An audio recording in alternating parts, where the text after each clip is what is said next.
My wife announced she wanted to date other men at a dinner party in front of everyone. I laughed. She expected me to beg. Instead, I opened my laptop that night and found something that turned her carefully built escape plan into a criminal case. My name is Colin Stafford. I'm 42 years old.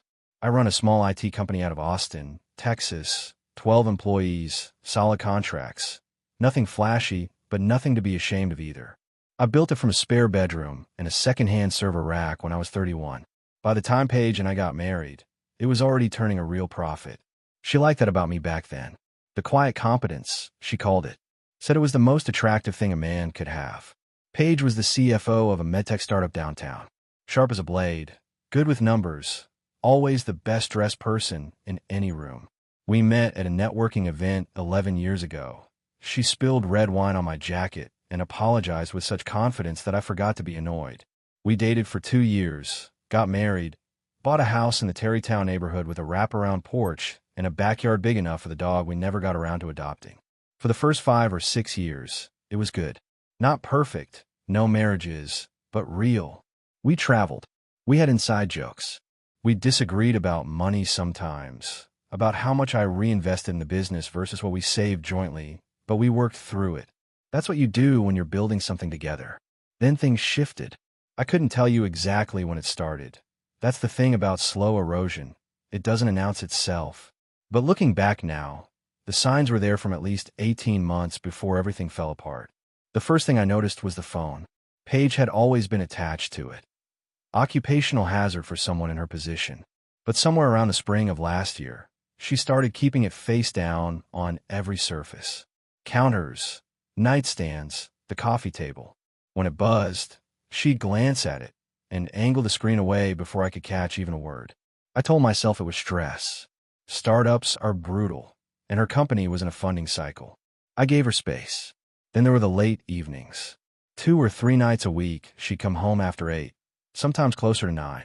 Dinner already cold, me on the couch, the TV on, but not really watching anything. She'd kiss my cheek, drop her bag, and disappear into the shower. No detailed explanations. Just long day, or the board wants new projections by Friday. I stopped asking follow-up questions after a while because the answers always felt thin. She started dressing differently, too. New blouses. Heels she hadn't worn since we dated. A perfume I didn't recognize. Something with cedar and something sharp underneath it. I bought her perfume every Christmas because I knew what she liked. This wasn't it. The neighbor across the street, a retired contractor named Doug Pelham who kept odd hours and walked his retriever before sunrise, mentioned something to me one Saturday morning that I couldn't shake.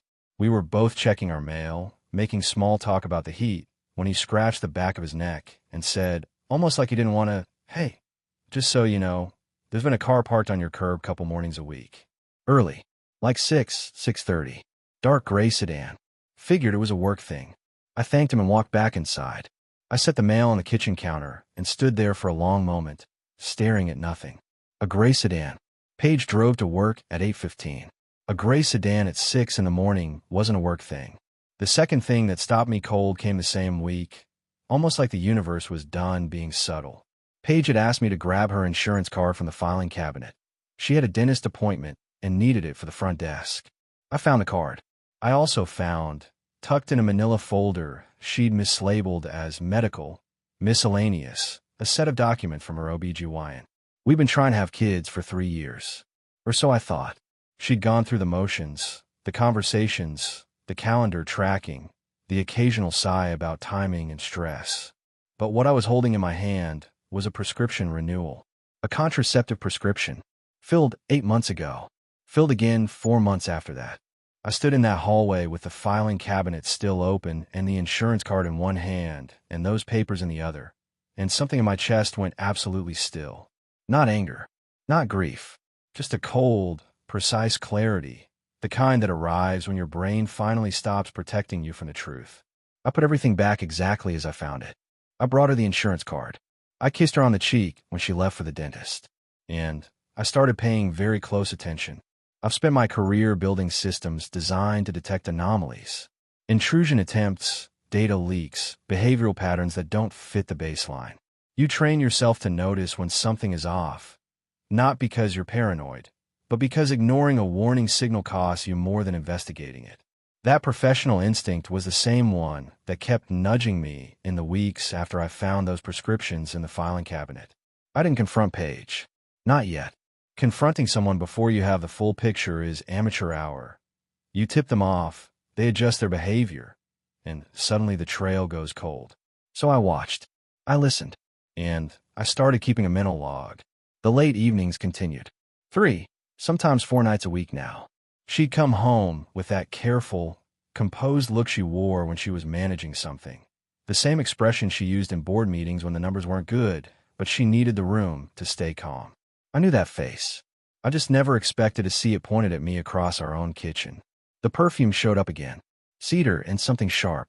I looked it up one afternoon while she was at work. Described the scent to a fragrance website's search tool and got a match inside of 2 minutes. It was a men's cologne. Transferred scent. I sat with that for a long time before I closed the laptop. Then came Shirley. Paige's mother had been staying with us for 3 weeks, supposedly recovering from a knee replacement she'd had in late February. She was 69, stubborn as old oak, and sharper than most people half her age. I'd always gotten along with Shirley well enough. She was direct, occasionally blunt, and she made exceptional brisket. But during this visit, something was different. She was too careful around me, too deliberate with her words in a way that felt rehearsed. Shirley was not a rehearsed woman. When I walked into a room where she and Paige were talking, the conversation would stop. Not pause, stop. And they'd both look at me with the same slightly too neutral expression. It happened 4 times in 5 days. The 4th time, I excused myself to the back porch and stood in the dark for a while, putting it together. Shirley knew. Whatever was going on, Paige's mother knew about it. That meant it wasn't new, and it wasn't small. I called my sister Tess that Friday evening from my car in the office parking garage. Tess was 40, 2 years younger than me, a high school vice principal with the sharpest instincts of anyone in our family. She listened without interrupting, which, for Tess, was a significant act of restraint. "How long have you been sitting on this?" she asked when I finished. "A few weeks," I told her. "And you haven't said anything to Paige?" "Not yet." There was a pause. "Good," Tess said quietly. "Don't. Not until you know everything." Why I didn't tell Tess, what I hadn't told anyone, was that I'd already started looking. Not aggressively, not yet, but I'd run a passive scan on our home network traffic 3 days earlier. Nothing dramatic. Just a snapshot of device activity and connection timestamps over a 2-week window. What I found was enough to tell me that Paige's work laptop had been communicating with a personal email server between 10 p.m. and midnight on 7 separate occasions. Not her company server. A personal one, registered to a third-party provider that specialized in encrypted correspondence. I didn't dig into the content yet. I wanted to be methodical. Rushing gets you partial answers, and partial answers make you act on incomplete information. I'd seen that destroy cases at work. I wasn't going to let it happen here. What pushed me into the next phase wasn't strategy. It was a Tuesday evening when I came home early from a client meeting that wrapped up an hour ahead of schedule. I pulled into the driveway at 5:40 and noticed immediately that the guest bedroom light was off. Shirley always had the television on by 5. Always. The house felt different. Quieter. I let myself in through the side door and stood in the hallway listening. Muffled voices from the kitchen. Paige's voice first. Low. Fast. The tone she used when she was working through a problem. Then Shirley's. Slower. Steadier. I caught 3 words before they heard the door and went silent. 3 words in Shirley's voice, unmistakably, before he asks. Before he asks. I walked into the kitchen with my jacket still on, set my keys on the counter, and looked at both of them. Paige recovered first, gave me a smile that was technically a smile. Shirley looked at the window. "You're early," Paige said. "Meeting ended," I replied. I looked at Shirley. "How's the knee today, Shirley?" "Better," she said, still not quite meeting my eyes. "Getting there." I nodded, poured myself a glass of water, and told them I had some work to finish upstairs. I climbed to my home office, closed the door, sat down at my desk, and opened my network monitoring software. This time, I went deeper. What I found over the next 2 hours changed the entire shape of what I thought I was dealing with. Because it wasn't just messages to a private server. Buried in the metadata of a synced cloud folder page used for work documents was a financial spreadsheet, one I didn't recognize, labeled with an innocuous project code that contained account numbers I'd never seen before and a beneficiary name that wasn't mine. I wrote down every number, every name, every date. Then I picked up my phone and called a forensic accountant I knew through a business contact. A quiet, professional woman named Dana Osgood who didn't ask unnecessary questions. I need to know if money has been moved, I told her, and I need to know where it went. It was a Saturday evening in late April when Paige finally said what she'd been building toward for months. And she chose the worst possible setting to do it, which, in hindsight, tells you everything about where her head was. We were at a dinner party at the home of our friends Kyle and Andrea Fleming. 8 people around a long dining table, good wine, the kind of easy conversation that flows when everyone's known each other long enough to skip the small talk. I'd been quiet most of the evening. Not obviously so. I laughed when it was appropriate, refilled glasses, answered questions. But inside I was carrying everything I'd found over the past 2 weeks like a stone in my chest. Paige had been different all evening. Animated, flushed, like she was running on some private energy source the rest of us didn't have access to. She had 2 glasses of Cabernet before we sat down. By the main course, she was on her 4th. I watched her and said nothing. It was during a lull in conversation, one of those natural pauses where everyone takes a breath and reaches for their glass, that she did it. She set her wine down, turned to face me across the corner of the table, and said it loud enough for everyone to hear. "Colin, I've been doing a lot of thinking. I want to explore dating other people. I still want us to stay married. I need the freedom to figure some things out." The table went silent. Not the comfortable kind. Kyle stopped with his fork halfway to his mouth. Andrea looked at me. The couple across from us, longtime friends named Rob and Jennifer, both stared at the tablecloth. Paige was watching me with an expression I can only describe as expectant, like she was waiting for me to argue, to plead, to ask her what he could do to fix things, like she expected me to fight for her right there in front of everyone. Instead, I laughed. Not a cruel laugh. Not performed. It just came out, a short, genuine sound of disbelief at the sheer audacity of the moment. I set my napkin on the table, leaned back in my chair, and looked at her with the most level gaze I could manage. "You want to date other men," I said, "and you want me to fight to win you back. Is that the idea?" Her expression shifted. Something tightened behind her eyes. "That's not," she started. "Because I'm not going to do that," I continued, keeping my voice calm. "I'm not going to compete for a woman who's already made her choice. That's not strength, Paige. That's just embarrassing yourself." She opened her mouth, closed it. Her face had gone from flushed to something redder. Not wine, not heat. Something closer to the specific color of a person who expected a very different outcome and isn't sure what to do now. I looked around the table, acknowledged our friends with a brief nod, and stood up. "Thank you for dinner," I said to Kyle and Andrea. It was genuinely a good evening up until about 90 seconds ago.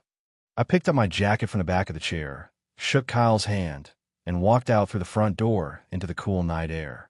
I drove to a hotel on the east side of the city. Nothing fancy, clean, quiet, anonymous. The kind of place where no one expects conversation. I checked in, took the elevator to the 4th floor, and sat on the edge of the bed with my laptop open and the room's one lamp throwing a narrow cone of yellow light across the desk. I wasn't running. I was removing myself from a situation that no longer required my presence, so I could focus on what actually needed to be done. I opened the remote access portal for our home network, the same monitoring infrastructure I'd used professionally for years, installed on our system when I first set it up and never removed. Within 40 minutes, I was inside Paige's sync devices. I wasn't looking for drama. I was looking for documentation. What I found in the photo metadata stopped me cold. The timestamps, the GPS coordinates embedded in images she'd sent from her phone. They placed her at our home address on 4 separate occasions during mornings when I'd been traveling for client work.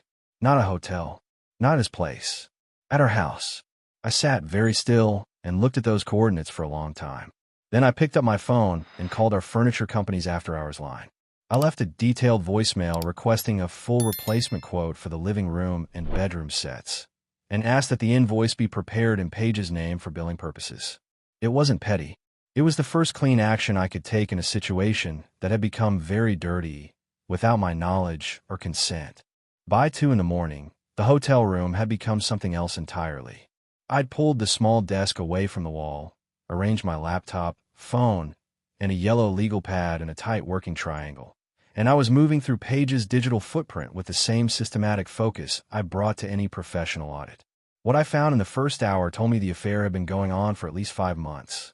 The encrypted personal server she'd been using, the one I'd flagged in the home network traffic 2 weeks earlier, contained message threads saved under a contact name that read P. Langford, vendor. Spencer's last name, as it turned out, was Langford. He was a senior product manager at a competing medtech firm. They'd met at an industry conference in Phoenix 8 months ago. The messages started professional. Within 3 weeks, they were not. I didn't read all of them. I didn't need to. I pulled timestamps, screenshotted key exchanges, cataloged dates, and cross-referenced them against Paige's calendar syncs. The pattern was systematic. Tuesday evenings and some Friday afternoons, always framed in her calendar as client calls or strategy sessions. Then I found the hotel records. 2 separate stays at a property 12 minutes from our house. The first on a Tuesday, 6 weeks ago. The second on a Thursday, 3 days before Paige had canceled a dinner reservation I'd made for our anniversary, citing an emergency board meeting that, according to the company's public filing schedule, hadn't existed. I wrote down both dates, both confirmation numbers, both room totals, charged to a corporate card she managed independently through the startup. The GPS data from the photos was what truly gutted me, though. For mornings while I was traveling, twice to Dallas, once to Denver, once to a 2-day conference in Nashville, Spencer's digital trail put him inside our home, inside the house I'd bought, the rooms I'd renovated on weekends with my own hands. I closed the laptop at 2:45, stood up, and walked to the window.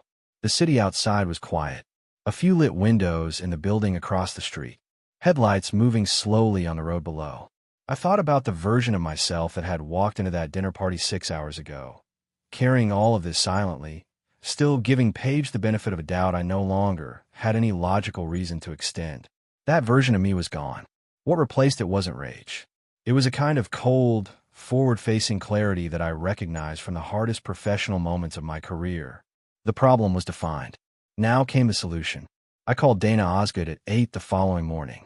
She answered on the second ring, unhurried and professional. I've identified unauthorized transfers through a joint account and a secondary account I wasn't fully aware of. I told her, I need a complete forensic picture, where the money went, how much, and whether any of the transactions constitute wire fraud. A brief pause. Send me your documentation. I'll start the trace today. I sent her everything I had by 9:15. Then I showered, put on the same clothes I'd worn to the dinner party, and drove to my office, because the rest of the world still had a Tuesday to get through, and so did I. But the game had changed. Paige just didn't know it yet. Dana Osgood called me on a Wednesday morning, for days after I'd sent her the documentation package. I was sitting at my office desk with the door closed and a cup of coffee going cold beside my keyboard. She didn't waste time on preamble. Mr. Stafford, I've completed the initial trace, she said. You're going to want to take notes. I already had a legal pad open. Go ahead. What she laid out over the next 20 minutes was methodical and, in a strange way, almost impressive, the way a well-engineered fraud usually is, right up until the moment someone with the right tools looks at it directly. Paige had been moving money from our joint savings account in increments small enough to avoid triggering automatic alerts. Never more than $6,000 at a time, always spaced at least 12 days apart, always on mornings when I had standing client calls scheduled, which meant she knew my calendar, which meant she'd been planning this while sitting across from me at the breakfast table. Over the course of 7 months, the total came to just under $840,000. The bulk of it had landed in a personal account she'd opened at a credit union across town, listed solely in her name. But it was the secondary transfers that turned this from a painful discovery into a potential criminal matter. 3 payments, totaling $160,000, had been wired from Paige's personal account to a business entity called Langford Vertex Solutions, LLC. Spencer Langford's company, registered 4 months ago in Travis County. Its stated business purpose was technology consulting. Its only client, based on the invoices Dana had pulled through a public records request, was a shell reference, a company name that corresponded to no registered business in any state database. In plain language, Dana said, your wife transferred a significant portion of marital assets to her romantic partner, under the guise of a business transaction. That's not just a civil matter in a divorce proceeding. Depending on how her attorney frames it, this could meet the threshold for wire fraud at the federal level. I wrote that down and underlined it twice. How solid is the documentation? I asked. Solid enough that a forensic accountant would be comfortable presenting it to a federal investigator, she said. The paper trail is clean. She didn't cover her steps particularly well. She relied on the assumption that you weren't looking. That assumption had been her most expensive mistake. I thanked Dana, ended the call, and sat for a moment with my pen tapping slowly against the legal pad. Then I did something I've been preparing for since the previous week. I picked up my personal phone, not my work phone, not a device connected to her home network, and I called Paige. She answered on the third ring, her voice carefully neutral. Colin, I thought we should talk, I said. About the finances. A pause. Not long. Maybe 2 seconds, but enough. What about them? I've been going over the joint account, I said. There are some transfers I don't recognize. I thought maybe you could walk me through them. Another pause. Longer this time. I've been managing some tax reserve allocations. You know how complex our bracket got after the Series B closed. I was going to loop you in. Of course, I said. Can you tell me specifically about the transfers to Langford Vertex Solutions? The 3 payments. Total of $160,000. The silence that followed was different from the others. It had a texture to it. The texture of someone running calculations very fast. That's a vendor relationship, she said finally. Technology consulting for the startup. It went through my discretionary budget. Through our joint savings account, I said. Not the startup's operating account. There was a cash flow issue at the time. It was always meant to be reimbursed. I see, I said. And the other transfers? The ones to your personal account at Loan Star Credit Union. The total that's sitting at just over $800,000. This time she didn't answer at all. Paige, I said quietly. I'm not calling to argue. I just want to make sure I understand the full picture before I talk to my attorney. Your attorney, she said. Her voice had gone very flat. It seemed like the right next step, I said. Given everything. I heard her exhale. And then, in a lower voice, tight with something between calculation and frustration, she said, Colin, if you're thinking about making this adversarial, I want you to understand that I was the one who raised the issue of our relationship first. That has legal implications for how fault is framed. And there it was. I'll let a brief silence pass. Good to know, I said. I'll pass that along. I ended the call and saved the recording to my encrypted cloud drive. In the state of Texas, recording a call with the consent of one party, yourself, is entirely legal. I was the consenting party. Every word she'd said about the vendor relationship, the tax allocation, the legal implications of who raised the issue first, all of it was now documented audio. She hadn't called an attorney yet when she said that. I could tell by the way she said it. Unpolished, reactive, a tactical move made without counsel, which meant she was still operating under the assumption that she controlled the timeline. She didn't. I did. By the end of that week, the picture was complete. Not comfortable, complete. There's a difference. A complete picture doesn't mean you feel good about what you're looking at. It means you stop being surprised by it. Tess came over to my temporary apartment. I'd moved out of the hotel and into a furnished short-term rental on the south side of the city. On a Thursday evening, with 2 sandwiches and the expression she wore when she already knew the answer to the question she was about to ask. How bad? She said, setting the food on the counter. Comprehensive, I said. I walked her through it. The 7 months of transfers. The LLC. The $160,000 dispenser. The recorded call. She listened with her arms crossed and her jaw set, the way she listened to disciplinary situations at her school, absorbing without reacting until she had the full inventory. When I finished, she was quiet for a moment. Then, she said it had legal implications. That she raised the issue first. Correct. Tess shook her head slowly. She was trying to preempt you. Set herself up as the one who proactively disclosed problems in the marriage, so any infidelity claim gets muddied. That's exactly what she was doing, I said. Her attorney, whoever she ends up with, probably would have advised something like that. Except she did it before she had an attorney, and she did it on a recorded line. Tess almost smiled. Almost. And Spencer. I'd spent 2 days building a complete profile of Spencer Langford, and what I found added another layer to the whole thing. He hadn't just materialized at an industry conference 8 months ago. He had a pattern. 3 companies in 5 years, each departure tied to a relationship with a female colleague. Never documented, never formally escalated, always quietly managed. 1 separation agreement, 1 internal transfer to another division, 1 mutual resignation packaged as a restructure. He was good at this. He found ambitious women in high-pressure environments, made them feel understood, and let the relationship run its course until it either served his purposes or stopped doing so. Paige wasn't a love story. She was a target. That information was going in a folder for Spencer's current employer. But not yet. Timing mattered. The thing I hadn't told Tess yet, the thing I was still sitting with, came from a detail buried in a message thread I'd pulled from Paige's sync backup. A reference, casual and brief, to Spencer's wife. Her name was Michelle. She was 37. And according to a comment Paige had made in a message 8 weeks ago, Michelle was 7 months pregnant. I sat with that for a long time before I said anything out loud about it. On one hand, Michelle Langford had done nothing wrong. She was carrying a child and living in a version of her life that hadn't been contaminated by the truth yet. On the other hand, she was building that life on a foundation of lies. And, at some point, the lies were going to collapse whether I was involved or not. I thought about what I would want, in her position. I thought about it for 3 days. Then I had a letter drafted, not by me directly, but through a third-party anonymous mail service I'd used once before for a security disclosure. No accusation, no editorial, just a folder of documentation, timestamps, messages, hotel confirmation numbers. The kind of evidence that speaks without needing a narrator. I sent on a Tuesday. I didn't watch for a response. Whatever happened in the Langford household after that envelope arrived was between Michelle and the man she'd married. I had just made sure she had the information she deserved to have. Tess, when I told her, was quiet for a long moment. "Do you think that was the right call?" she asked. "I think she had the right to know," I said.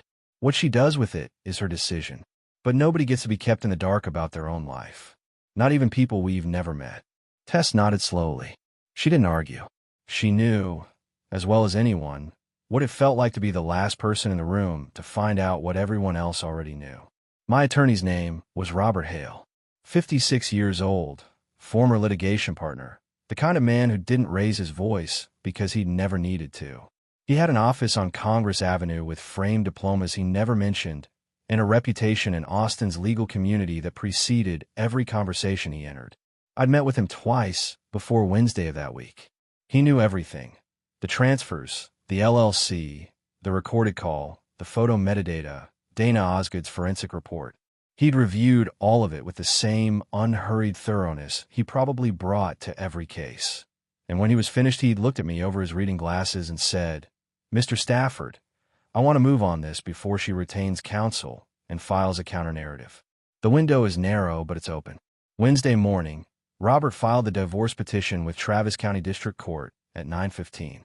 At 9:40, a court order was issued freezing all joint accounts pending equitable distribution review, based on documented evidence of unauthorized asset transfers. Dana Osgood's report was attached as a supporting exhibit. At 10:30, the MedTech startup's HR director received an email. It came from Robert's office. Not anonymous, not informal. A formal legal letter advising the company that their CFO was the subject of an active civil proceeding involving alleged misappropriation of funds, and that relevant documentation had been preserved for potential discovery.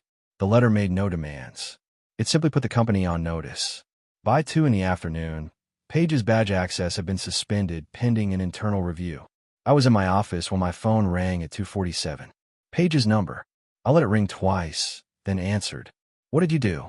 Her voice was tight, pressurized. The voice of someone who has just walked into a room and found that every exit has been quietly locked.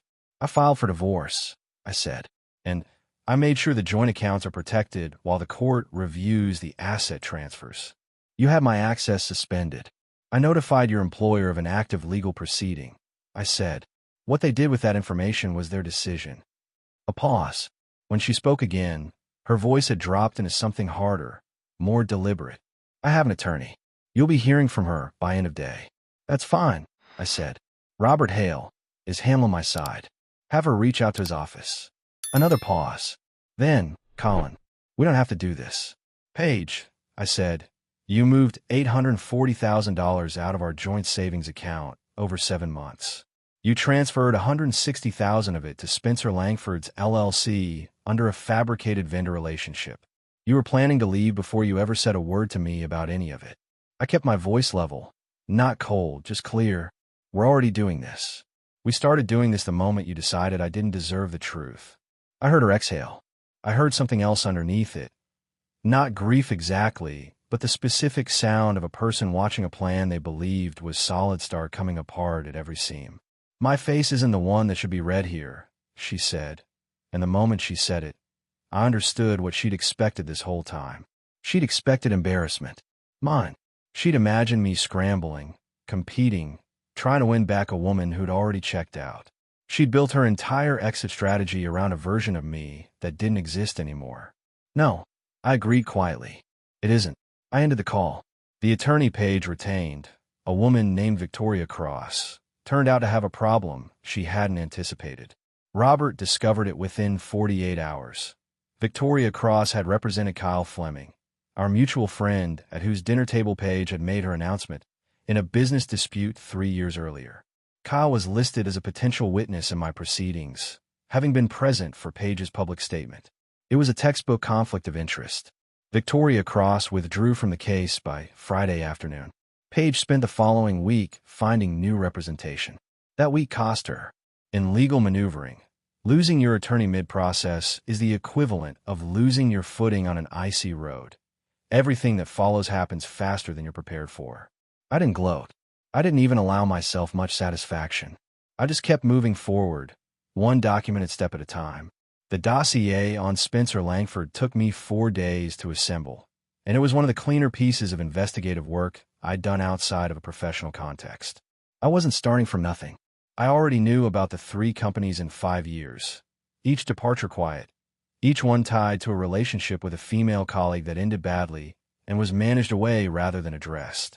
What I needed was the connective tissue, names, timelines, enough specificity that the pattern was undeniable to anyone who looked at it.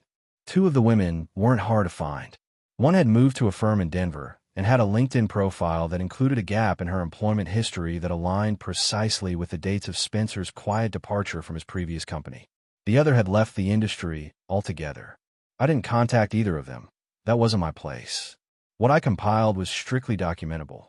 HR records accessible through professional licensing databases, separation agreement filings available through county court records, a single civil lawsuit that had been settled quietly and was a matter of public record even if it had never made news. I packaged it carefully. No editorial commentary. No accusation. Just the documented timeline, source-cited, presented with the same clean format I used for client security reports.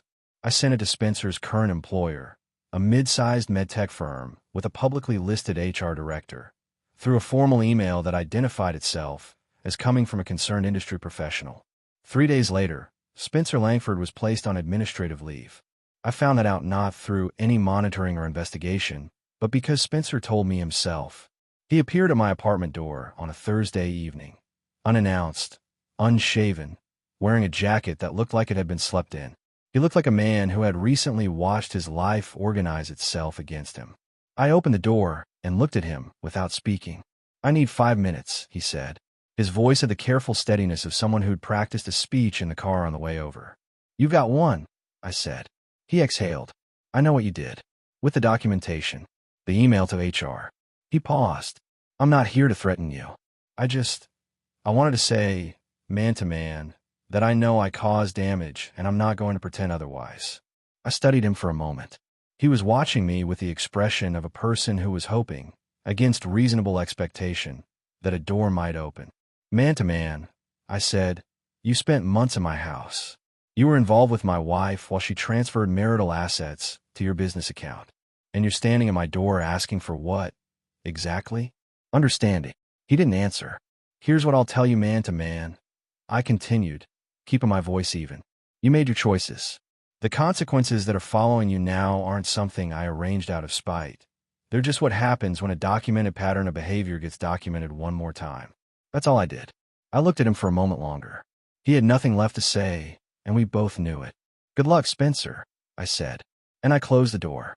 I stood in the hallway of my apartment for a moment afterward, listening to the sound of his footsteps receding down the corridor.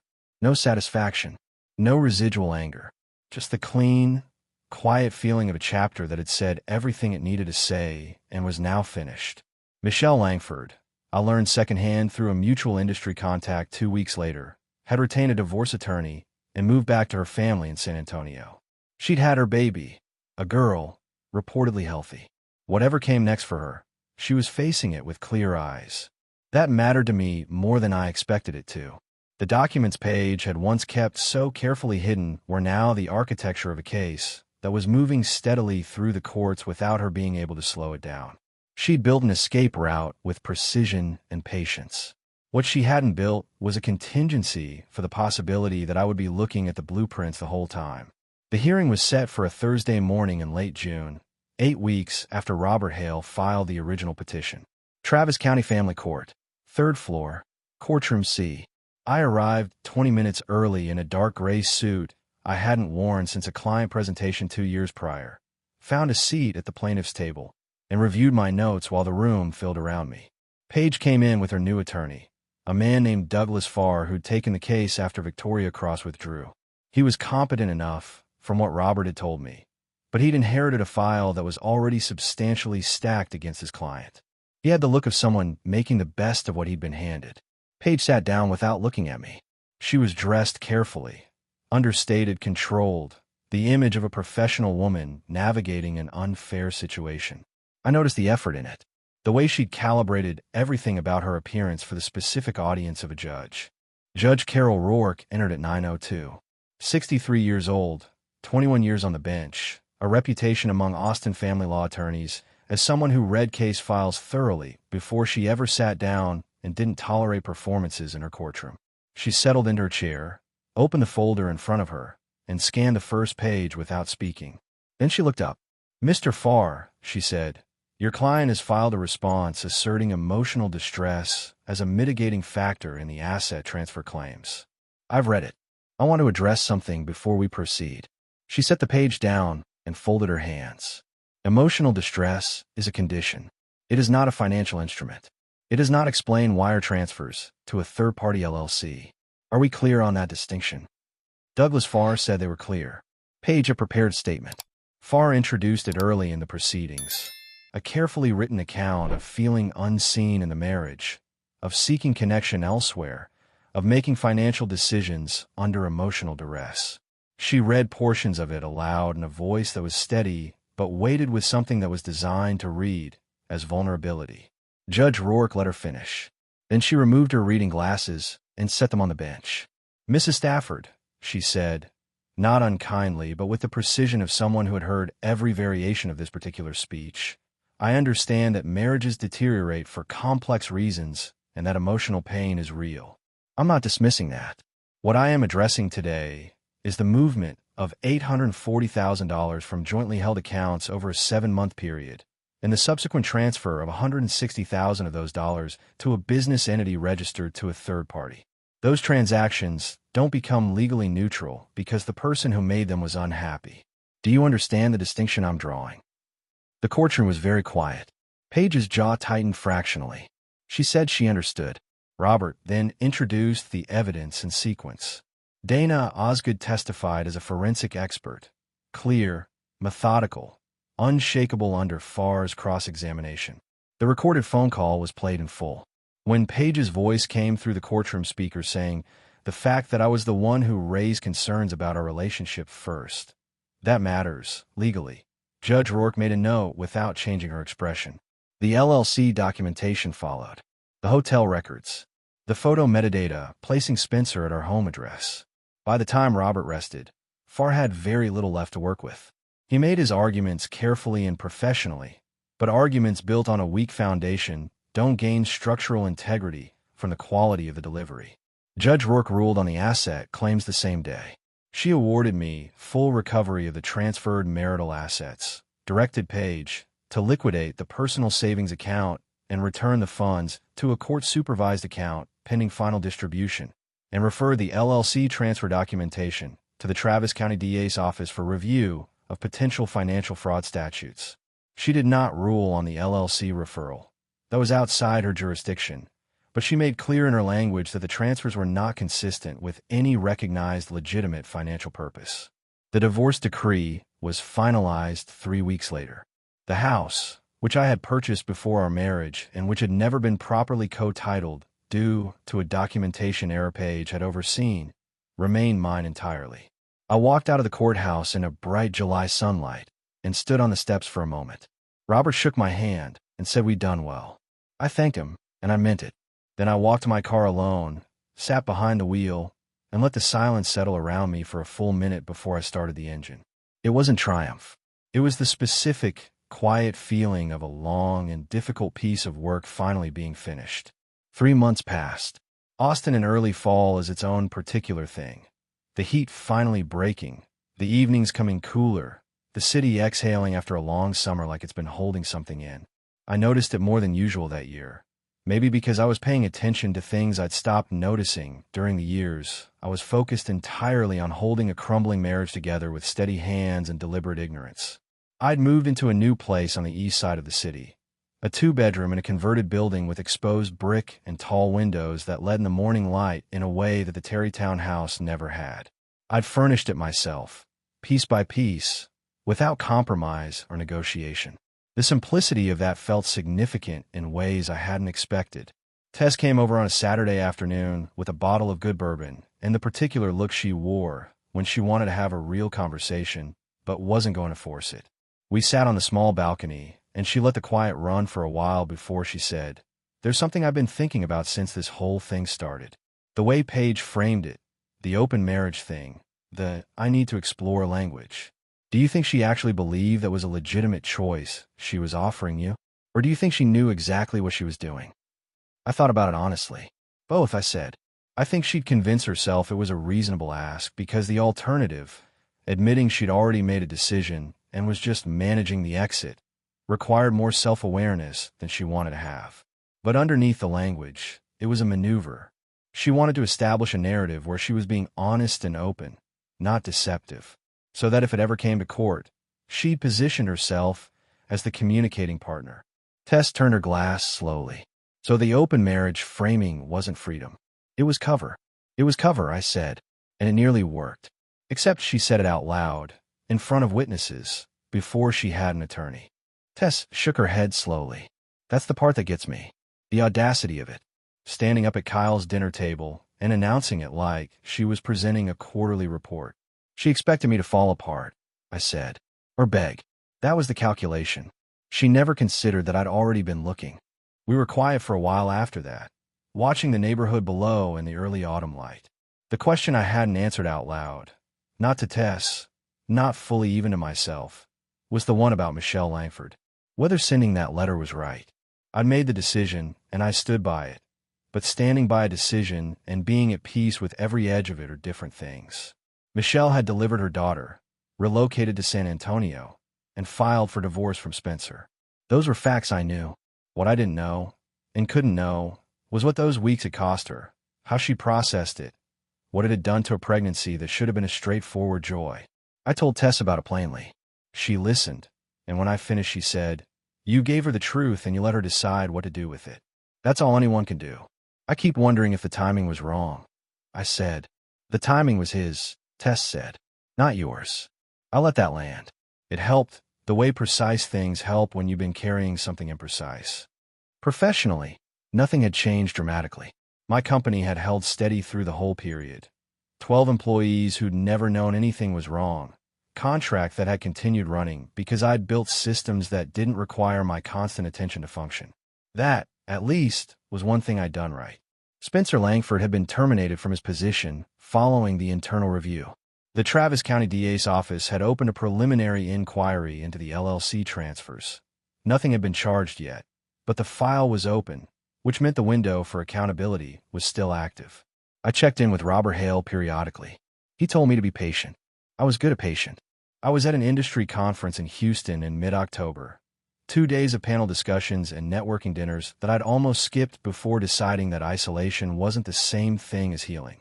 When I found myself in conversation at the evening reception with a woman I hadn't met before.